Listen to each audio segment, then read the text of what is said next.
নমস্কার, জয় গুরু। আমরা তো সকলেই জানি ঠাকুর অনুকূলচন্দ্র ছিলেন পরম প্রেমের আধার। তিনি সকলকেই এতটাই ভালোবাসতেন এবং তার জীবনের মূল উদ্দেশ্যই ছিল মানুষকে ভালোবাসা এবং মানুষের উন্নতি করা। মানুষ অনেক সময় অনেক মানুষ যারা ঠাকুরের সংস্পর্শে এসেছেন এবং এসে ঠাকুরেরই ক্ষতি করার চেষ্টা করেছেন, কিন্তু তবুও ঠাকুর তাদেরকে ক্ষমা করেছেন।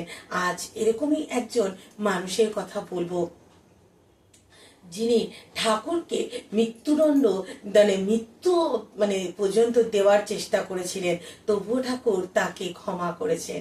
তো সেই সময় ঠাকুর যখন পাবনায় তখন সেই সময় ঠাকুরের প্রসার সকলে জেনে গিয়েছিল এবং ঠাকুর যে স্বয়ং সেই অবতার পুরুষ সেটা তখন সকলেই বুঝতে পেরে গেছিল।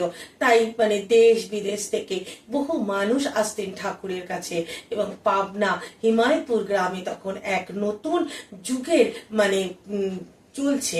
তো সেই সময় হিমায়তপুরের একজন সাহিত্যিক ছিলেন, তার অতটাও সাহিত্য গুণ ছিল না এবং সে অতটাও ভালো সাহিত্য রচনা করতে পারতেন না, কিন্তু তার একটা যশোলিপ্সা ছিল যে সে অনেক বড় একজন সাহিত্যিক হবেন। তো সেই জন্য সে যেখানেই যেত না কেন, তো সেখানে সে ভালো করে ঠিকমতো কিছু করতে পারতো না। এর ফলে সে তিরস্কার হতো এবং নানা অপমানে ভূষিত হতো এবং সকলেই তাকে একটা ঘৃণার চোখে দেখতেন।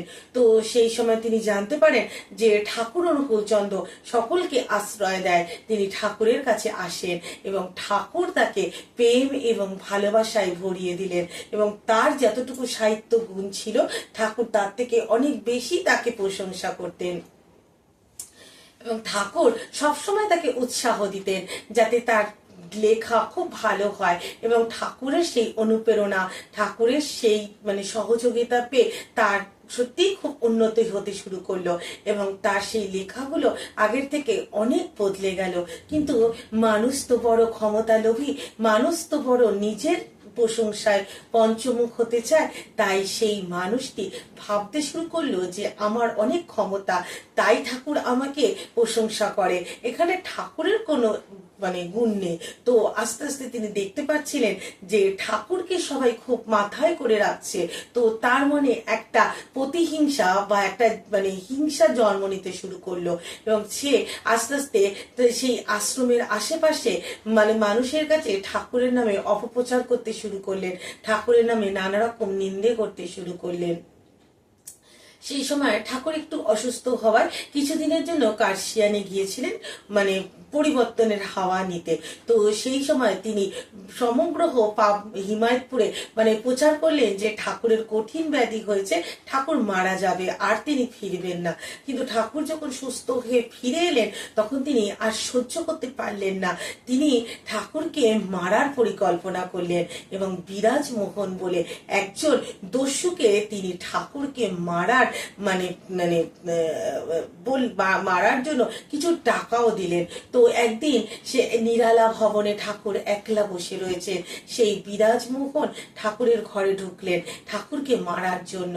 আর ঠাকুর সেই বিরাজমোহনকে দেখে বললেন, আরে বিরাজদা, আপনি এসে গেছেন, আসুন, তা কেউ কোথাও নেই, তাড়াতাড়ি আপনার কাজটা করে ফেলুন, আমাকে মেরে দিন।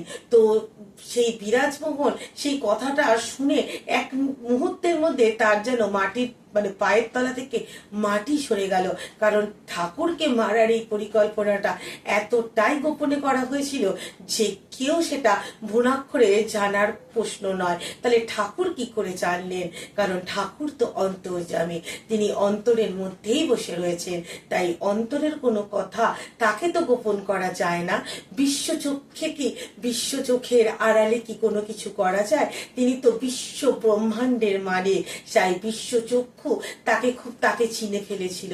এক মুহূর্তের মধ্যেই সেই বিরাজমোহন ঠাকুরের সেই বিশ্ব রূপ দেখলেন এবং রূপ দেখে তিনি তার হাতের সেই ছোড়াটা মাটিতে ফেলে দিয়ে ঠাকুরের পায়ে হাও হাও করে কেঁদে লুটিয়ে পড়লেন এবং আশ্রমের সকলেই তখন ছুটে এসে জানতে পারলেন যে সেই বিরাজমোহন ঠাকুরকে মারতে এসেছিলেন, কিন্তু ঠাকুর কিন্তু তাকে কোনো রকম শাস্তিও দিলেন না বা কোনো ঘৃণার চোখে দেখলেন না। ঠাকুর সেই বিরাজমোহনকে বুকে জড়িয়ে নিলেন আর তাকে আশ্রমে জায়গা দিলেন। আর এদিকে সেই সাহিত্যিক যে ঠাকুরকে মারার পরিকল্পনা করেছিলেন, এইটা যখন প্রচার হয়ে গেল তখন সে ভয়ে, যে চারদিকে তো সকলে জেনে গেছে, তাহলে এবার যদি তাকে পুলিশে ধরিয়ে দেওয়া হয়, সেই ভয়ে তখন সে পালিয়ে গেল এবং দীর্ঘদিন রোগ যন্ত্রণায় সে কাতর হয়ে জীবন কাটালেন।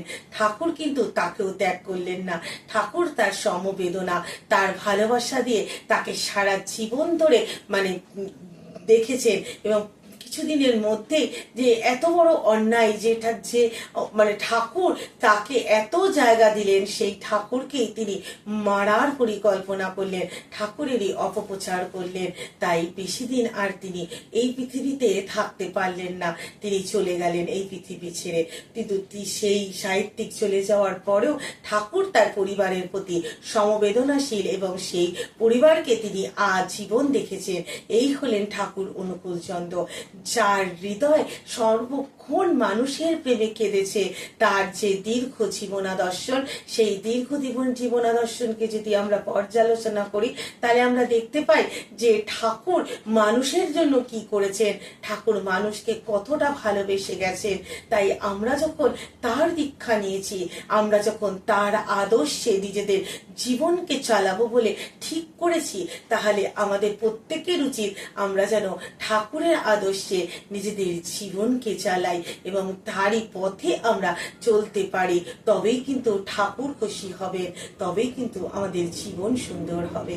আজ এই পর্যন্তই। নমস্কার, জয়।